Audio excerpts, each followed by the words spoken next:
माझे नाव केदार संदीप जाधव आहे. मी आज 15 ऑगस्ट निमित्त 4 शब्द बोलणार आहे. ते तुम्ही शांततेने ऐकून घ्यावे अशी माझी नम्र विनंती.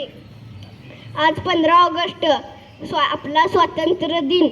1947 जी 15 ऑगस्टला आपल्या देशाला स्वातंत्र्य मिळाले. आपल्या ध्वजाचे नाव तिरंगा आहे. आपल्या ध्वजाला तिरंगा का म्हणतात? कारण की आपल्या ध्वजामध्ये 3 रंग आहेत, म्हणून आपल्या ध्वजाला तिरंगा असे म्हणतात. आपल्या ध्वजातील रंग केशरी, पांढरा, हिरवा आपल्याला खूप काही शिकवतात.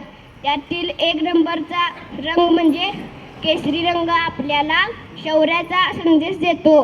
2 नंबरचा रंग पांढरा हा आपल्याला शांततेचा संदेश देतो. 3 नंबरचा हिरवा आणि शेवटचा रंग आपल्याला प्रगतीचा संदेश देतो. आणि तिरंग्यामध्ये एक मधोमध अशोक चक्र असते, ते जे रंग निळा असतो. त्या अशोक चक्रामध्ये एकूण 24 रेषा असतात. मला माझा देश खूप आवडतो. एवढे बोलून मी माझे 4 शब्द संपवतो. जय हिंद, जय महाराष्ट्र.